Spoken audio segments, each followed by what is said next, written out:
नमस्कार। निर्भय गुमर कथा को स्वागत करुच्ची। राज्य सरकार भरोसा क्राइम ब्रांच जेते सबू अति गुरुत्वपूर्ण संवेदनशील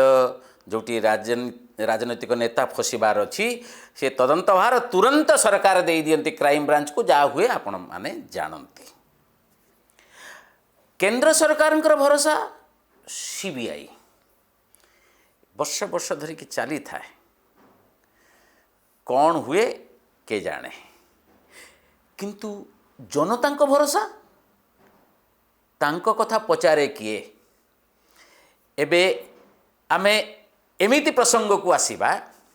जहाँ गत निर्वाचन प्रचार बेले एक बड़ राजनीतिक वाद विवाद सृष्टि करिथिला। तारी उपरे आउ केंद्र बिंदु होउचंती मुख्यमंत्री नवीन पट्टनायक। तारी उपरे नवीन पट्टनायक विरोध रे सीबीआई जो मामला रुजु करिछि ता उपरे चार्जसीट केबे, यह उपरे मु नवीन दास निर्भय रे।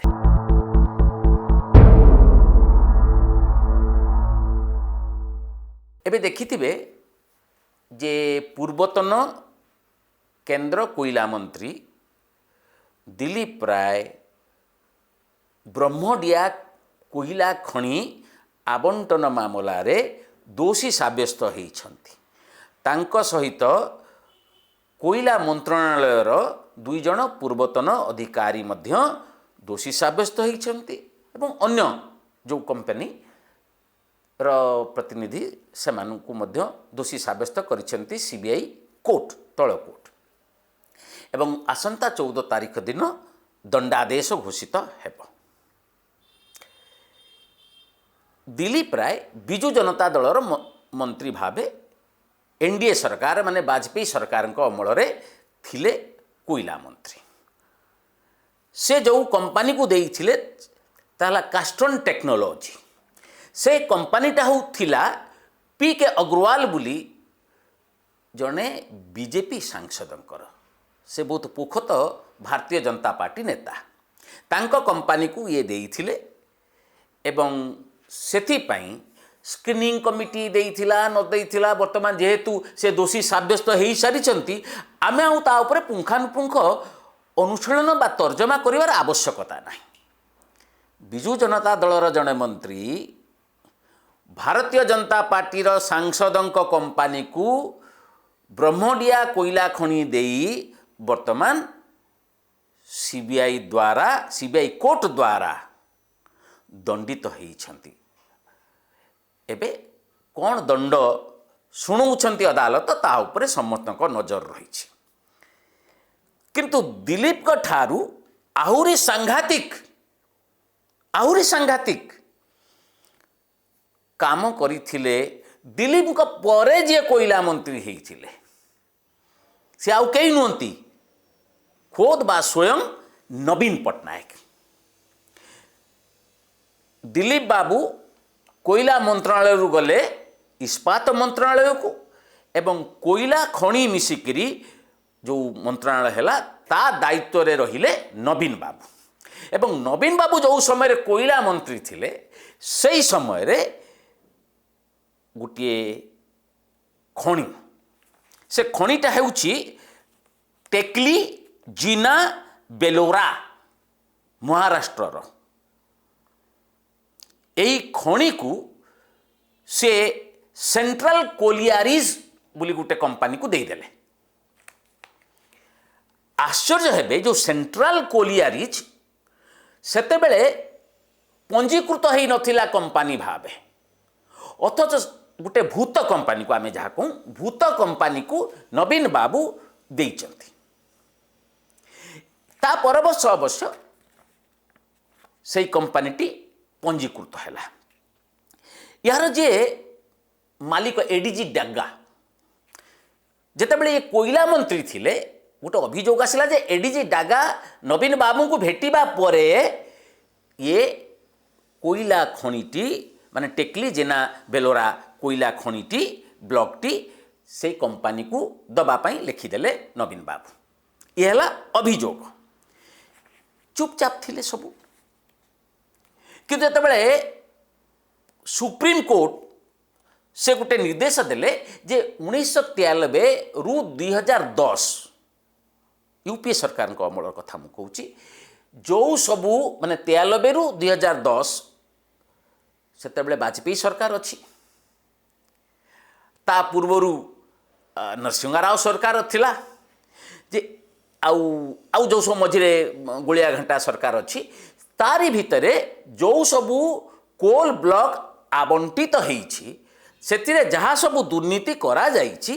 तार सीबीआई तदंत करबा पई निर्देश देले एवं सीबीआई जो तदंत करिवो ताकू सुप्रीम कोर्ट मॉनिटर करिवो। ए जो दिलीप राय जो अभियुक्त हेले बा दंडित होइछंती दोषी साब्यस्त होइछंती क्षमा करिवे दोषी साब्यस्त होइछंती से सही पीरियड 1993 रु 2010 नवीन बाबू मध्य सही समय कोयला मंत्री थिले दिलीप राय को परे सुप्रीम कोर्ट को आदेश परे गोटे मामला रुजु है ये 1998 रे नवीन बाबू कोयला मंत्री थिला बेले गोटे भूत कंपनी को गोटे कोयला ब्लॉक देइथिले दस्तखत करथिले से स्क्रीनिंग कमिटी दौ कि जाहो मंत्री हिसाब रे एंको दस्तखत अच्छी सेथि पई जेतेबेले सुप्रीम कोर्ट निर्देश देले 2014 मार्च 26 तारीख रे सेतेबेले केंद्र रे आसी नाही मोदी सरकार आसी नाहंती सेतेबेले सीबीआई गोटे केस दर्ज कला नवीन बाबू को ना रे ए जो टेक्ली जीना बेलोरा कोयला खनि आवंटन मामला रे चुपचाप बसी गले 2014 रे बसिबा परे 2017 नवेम्बर 25 तारीख रे सीबीआई को जेरा भी करिछि माने अपन जानिबो कि के का को जणाउछि सीबीआई जेरा करी सारिछि नवीन बाबू को किंतु एक कथाटा आमे केही जानी पारि न थांते ये भारतीय जनता पार्टी वाला भी जानी पारि न थांते किंतु जने वैभव वर्मा एक मामला जेतेबेले से आनिले सुप्रीम कोर्ट रे गोटे पिटिशन दाखल कले एवं से कहिले जे काहे की ए पर्यंत ये जो मामला रे जो नवीन पट्टनायक को विरोध रे जो मामलाटी रुजु होईची सीबीआई तार काहे चार्जसीट दाखल होईनी सेते बेले 2019 रे जना पड़िला जे एमिति गुटे मामला नवीन बाबू को ना रे अछि एवं सीबीआई तांकू जेरा करि सारछि सेते बेले यह एक बड़ विवाद सृष्टि कला उड़ीसा रे एकू नेइकरी भारतीय जनता पार्टी नेता माने घेरी थिले नवीन बाबू को कौन घेरी थिले ना आपण तथ्य लुचेई छंती आपण को डागा भेटी थिले तापरे आपण से कोयला खणी देई छंती माने किछि नेणदाण हेइथिबो आपण काहे की सत्यपाठ जो करि दाखल करिछन सेत्र काहे की लुचेई छंती जे आपण को ना रे गुटे एमते मामला अछि आ आमे आपण को अदालत को भिडिबु एटा थिला निर्वाचन पूर्वरु भारतीय जनता पार्टी नेता राज्य नेता मानकर बड़ दंभर सहित प्रचार आहुरी आपण जानिके आश्चर्य हेबे ये अभियोग उठिबा परे वैभव वर्मा पिटिशन दाखल कला परे सुप्रीम कोर्ट रे जेतेबेले समस्त जानिले किंतु ये आम निदा विष्णु नवीन बाबू ऊ कि चू हेले ना तांको दल पक्षरु आनुष्ठानिक भावे यहाकू खंडन करागला जे ना नवीन बाबू कौनसी जेरार सम्मुखीन होई नाहंती तांको नारे एमिति कोल आवंटन स्कैम नाही किंतु मुह खोलिले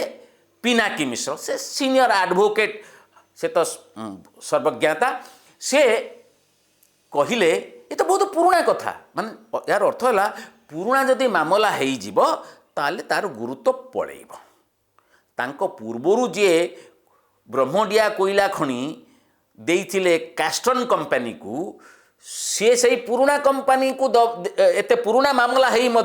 सी भिड़ा हो गले अदालत को किंतु या मध्य से कहले ये एमती बहुत कथा उठे नवीन बाबू ना ये गुड़ा सब भावमूर्ति को क्षुण्ण करने को हुए किंतु किछि किछि किछि हेनी किछि हेनी एबे देखंतु एपर्यंत 2020 होगा 2014 मामला रुजु है 2017 जेरारे पड़िले नवीन बाबू आज 2020 जीवाकू बसिला किंतु चार्जसीट दाखल है ना आहुरी आश्चर्य हेबे ये जन अभियुक्त आईन अनुसार नवीन बाबू हेले कोल स्काम अभियुक्त किंतु 2019 मार्च पहिलारे सेतेबेले जी थिले रंजीत सिन्हा सीबीआई डायरेक्टर सी आसिक एमको घरे तांकू भेटिकी गले आपण भावुथिबे सीबीआई केते पवित्र तुलसी आपण सेठू भावी दउथिबे जे सीबीआई निर्देशक उड़ीसा आसिकी माने जगन्नाथ दर्शन करने को आसी आसी आउ गोटे जगन्नाथ को दर्शन करेंगे एवं तांको सहित कथा होइकी जिबे आपण बुझुथिबे जहाँ हवा कथा सीबीआई आम कहे केन्द्र भारी भरसा सेते बेले मोदी सरकार आसीगले तापर भी सीबीआई निर्देशक आसिकी अभियुक्त को भेटिकी जाउचंती आपण भावुथिबे आमर प्रश्न है केते दिन सीबीआई आउ मोदी सरकार ये नवीन बाबू को घंटो घोड़े की चली थे आउ केते दिन परे जो टेकली जिना बेलोरा कोल ब्लॉक आवंटन मामला रे नवीन बाबू को विरोध में चार्जसीट दाखल करिबो सीबीआई उपरे केंद्र तो बहुत भरोसा तेणु आमर कथा है आमर प्रश्न है गत निर्वाचन पूर्वरु जो भारतीय जनता पार्टी नेता माने एते तुम्बी तुफान करुथिले अदालत को पुणी टाणीबे बोली कहिथिले सेमाने गले कुआडे काहेकि एभली अखंड नीरवता ताहले एथरु बुझिबा को पड़िबो जोटी आपणकर राजनीतिक चाप थिबो बाध्यबाधकता थिबो राज्यसभा प्रेशर थिबो सेठी आपण समस्तक दुर्नीति को आखि बुझी देबे परदा पकई देबे आ जोटी आपणकर चाप नथिबो आपण सेठी षंढ केते दिन हो गला देवी मिश्रंको घरे सीबीआई चढ़ऊ तापर कुआडे गला ताले आपण पिक एंड चूज करिवे आपण आपण मन इच्छा थिबे थिबे बसी थिबे सीबीआई उठिबो जन दी जनक घरे पसिबो ये तो की मेसेज बा संकेत वार्ता दउची लोकंकर बहु भरोसा लोक दाबी करती जे ना क्राइम ब्रांच हम ना आम सीबीआई तदंत दरकार जदि सीबीआई एमिति करिवो आपण खणी दुर्नीति कथा उठिला साहा कमिशन सीबीआई तदंत पाई सुपारिश कले तांको रिपोर्ट को मोदी सरकार ग्रहण कले किंतु सीबीआई तदंत हैला नाही एबे आम विरोधी दल नेता प्रदीप्त बाबू कांदुचंती जे एई भितरे 3600 कोटी टंका राजस्व हानि गले लक्षे कोटी टंका क्षति हैला सुनिबो किए आपण मनरेगा दुर्नीतिर सीबीआई तदंत होइतला कोन हैला आपण केई जानि नांती चिटफंड दुर्नीतिर क्या पाखक जाई पारुनी सेठी घुरुची जाबतीय पीएम आवास दुर्नीति जोटी धरिबा कथा केही धरू नाहांती तेणु प्रश्न होउची जे मोदी सरकार आउ सीबीआई निजर निरपेक्षता स्वच्छता प्रतिपादन करिबा पई नवीन बाबूंको दरजा खटखट करि पारिबो कि तांको विरोध रे सीबीआई अदालत रे चार्जसीट दाखल हब कि गोटे गुरुतर प्रश्न आपण मानक जरिया रे भारतीय जनता पार्टी नेता मानक सीबीआई कर्तृपक्ष को आउ आम अभियुक्त नवीन बाबू को गोटे कथा कहीदेवा चाहूँगी राजनीति उपरू को जदि उठी पारिब सीबीआई ताहले तार निरपेक्षता आउ संदेह परिसरभुक्त हब ना केही आंगुली उठेबे ना जनता सबुठु बेसी खुशी हब ना आपण कौन कहते। नमस्कार।